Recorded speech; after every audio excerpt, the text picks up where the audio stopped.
حضرت سیدنا عثمان غنی رضی اللہ تعالیٰ سیدنا عثمان غنی رضی اللہ تعالیٰ مسلمانوں کے تیسرے خلیفہ ہیں۔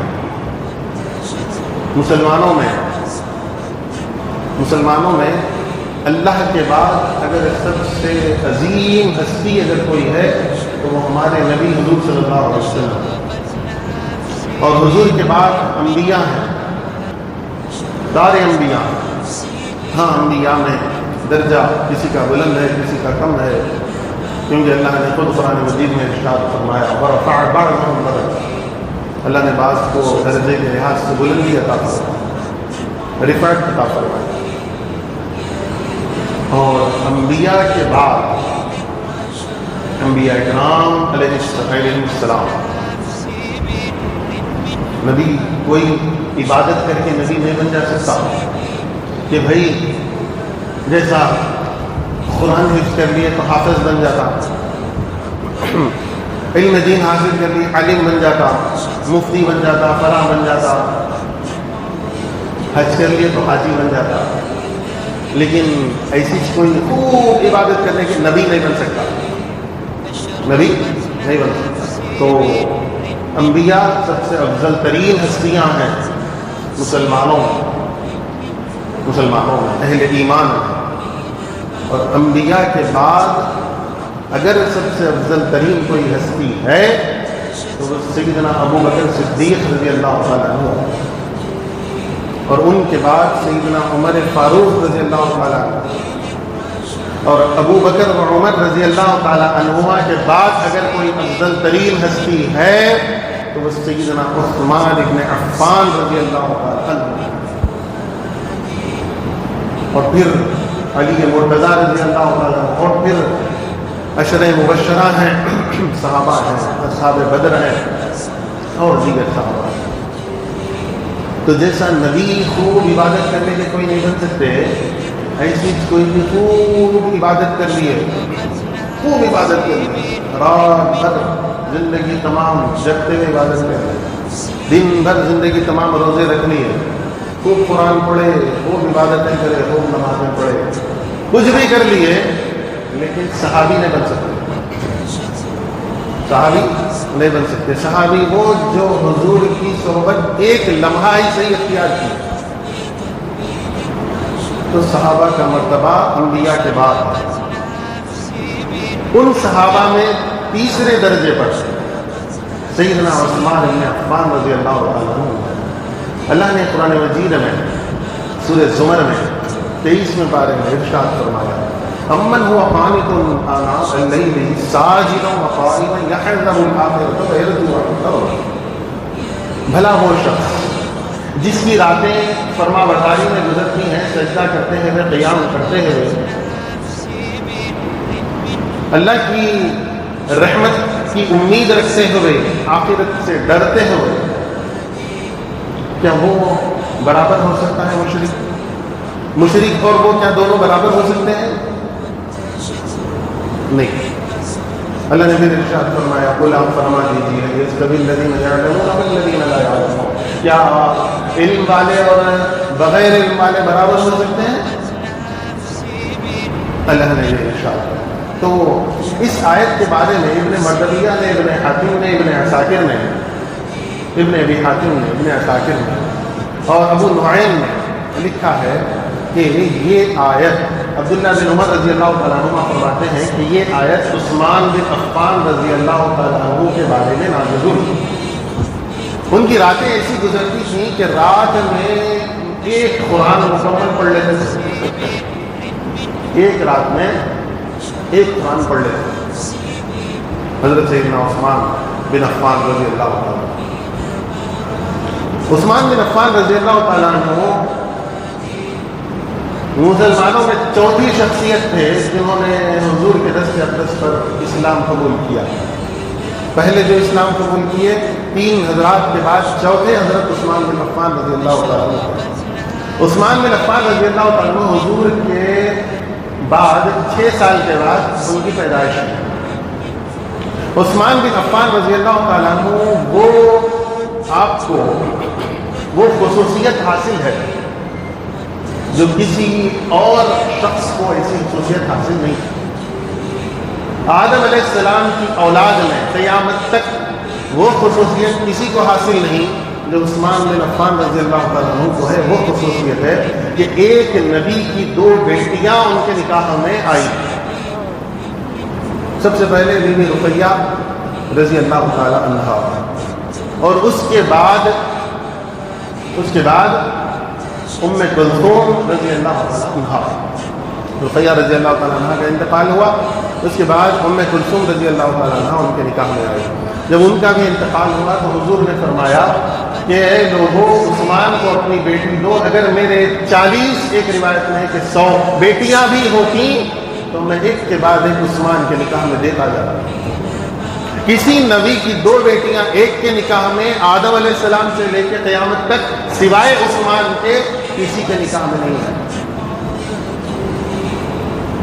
اور ایک روایت میں ہے کہ ایک مرتبہ حضور صلی اللہ علیہ وسلم تشریف فرماتے، حضور کے پنڈلی مبارک سے کپڑا ہٹا ہوا، پنڈلی جس کو بولتے گھٹنے کے نیچے جو رہتا ہے، پنڈلی مبارک سے کپڑا ہٹا ہوا تھا۔ حضور کے چاشا نے اقدس مکان پر دستک دی،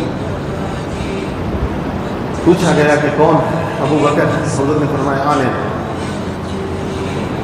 پنڈلی مبارک سے کپڑا ہٹا ہوا ہے، پھر دستک ہوئی، پوچھا گیا کون ہے؟ عمر فاروق ہے رضی اللہ تعالیٰ۔ فرمایا کہ آنے دو۔ پنڈلی مبارک سے کپڑا ہٹا ہوا ہے، اس کے بعد پھر دستک ہوئی، پوچھا گیا کون ہے؟ تو عرض کیا گیا کہ عثمان ہے۔ تو حضور نے پہلے پنڈلی مبارک پر کپڑے کو صحیح کیا، پھر اس کے بعد فرمایا کہ اب عثمان کو آنے دو۔ عثمان آئے، بیٹھے، بات ہوئی، چلے گئے لوگ۔ صحابہ نے کہ حضور ابو بکر آئے، عمر آئے۔ ویسے ہی آپ نے کپڑا رکھا، پنڈلی مبارک کو ڈھانپا نہیں، لیکن عثمان کے آنے سے پہلے ڈھانپ دیا۔ تو حضور نے فرمایا کہ کیا میں اس سے حیا نہ کروں جس سے فرشتے حیا کرتے ہیں؟ من استحیت منہ الملائکہ، جس سے فرشتے حیا کرتے ہیں، کیا میں اس سے حیا نہ کروں؟ حضور نے یہ ارشاد کیا۔ اور بعض لوگوں کی عادت ہوتی ہے کہ آپ فلاں فرقے کے خلاف، فلاں مسلک کے خلاف بول دیتے ہیں، ایسا کر دیتے ہیں، ویسا کر دیتے ہیں۔ اگر انہی لوگوں کو کسی چیز پر ٹوکا جائے کہ آپ یہ غلط کام کر رہے ہیں، مت کرو، ذرا غصے سے بول دیے، غصہ آ جاتا، ہمارے کو ایسا بول دیے، ہمارے کو دھڑکیاں دے دیے۔ دھڑکیاں جس کو بولتے نہیں مارو، بول دیتے، غصہ آ جاتا۔ کسی آدمی کو اس کے بابا کے خلاف بولے، ماں کے خلاف بولے، غصہ آتا نہیں آتا۔ کسی کے ابا کے خلاف بول دیے، گن دیے، کسی کے اماں کے خلاف بول دیے، گن دیے، غصہ آتا نہیں آتا؟ آ جاتا۔ لوگ جو ہے اپنی محفلوں میں، اپنی مجالس میں یا سوشل میڈیا کے ذریعے ہمارے صحابہ کو نشانہ بنا رہے ہیں، ان کی شان میں گستاخیاں کر رہے ہیں۔ ویسے گستاخوں کے خلاف ہم نہ بولیں، ہم یہاں پر نہ بولیں۔ بابا کے خلاف بولے تو غصہ آتا، اماں کے خلاف بولے تو غصہ آتا، خود کے خلاف بول دیے تو غصہ آ جاتا۔ ایک صاحب آئے، نماز پڑھنا ہے، سنت پڑھنا ہے، سنت کا ٹائم آ رہا، بولے میں یہ کر دیتا ہوں۔ میں بولا مت کریے، نہیں جاؤ کا کر دیتا ہوں۔ بولا کر لیجیے، آپ کی مرضی۔ اتنی بات پہ ان کو غصہ آ گیا، اور اتنی بات غصہ آ گیا، ایسا بول دیا میرے کو، ویسا کر دیا میرے کو۔ ارے بھائی، آپ کو اس پہ غصہ آ گیا؟ ہمارے صحابہ جو ہمارے ایسے صحابہ جو انبیاء کے بعد پہلے مقام پر، دوسرے مقام پر، تیسرے مقام پر ہے درجے کے لحاظ سے، ایسے صحابہ کو لوگ نشانہ بنا رہے ہیں، کیا ہم وہ مسلک، وہ فرقے کے خلاف نہ بولیں؟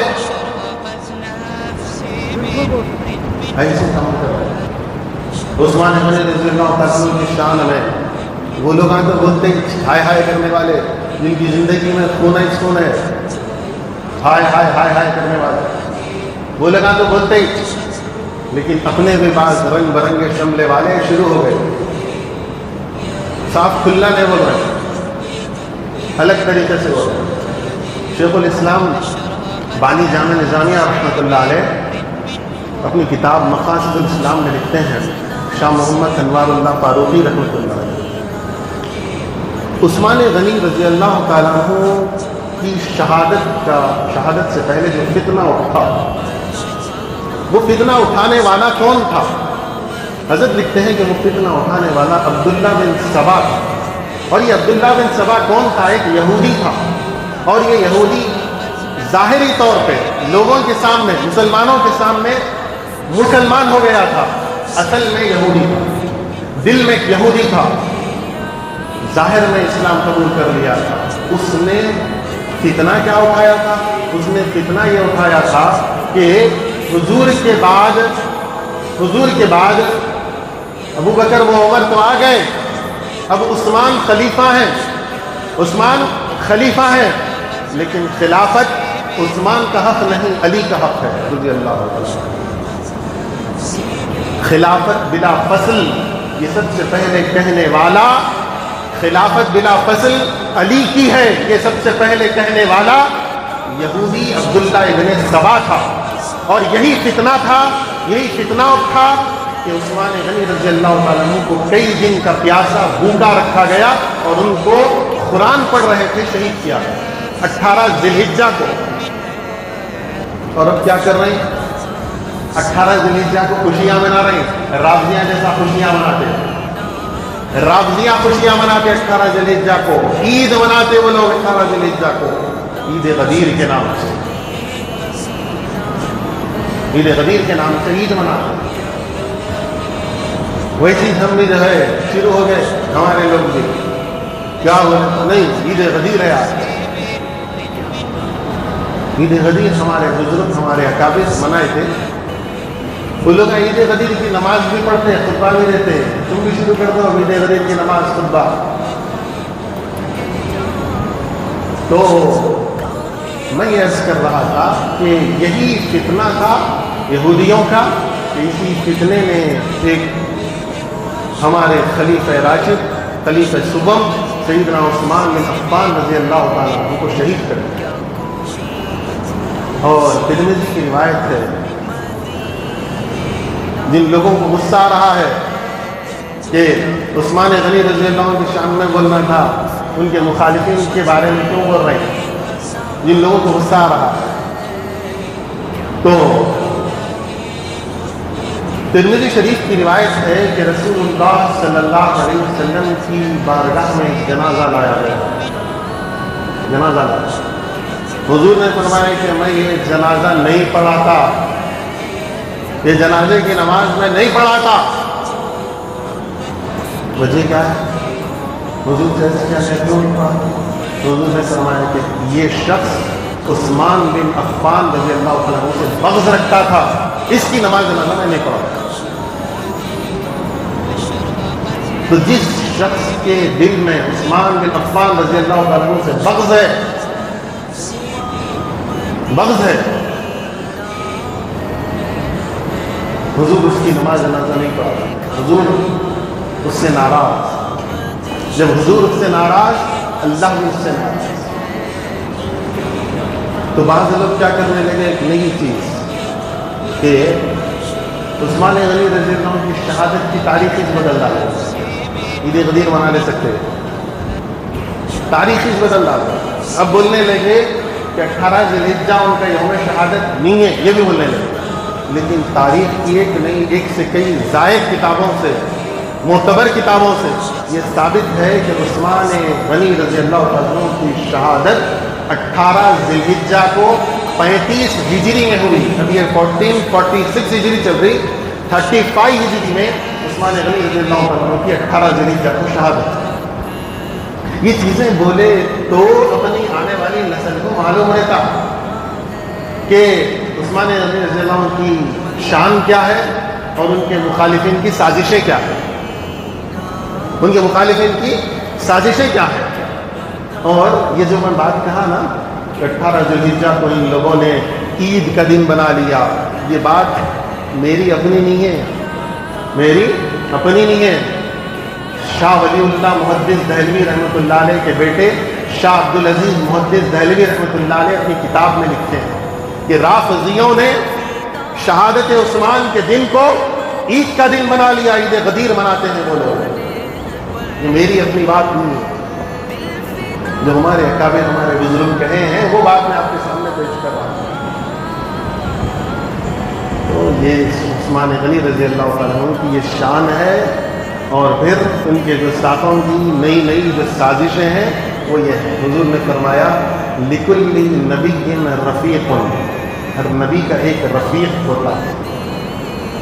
رفیقی یعنی فی الجنہ عثمان، ترمذی شریف کی رہی حدیث ہے.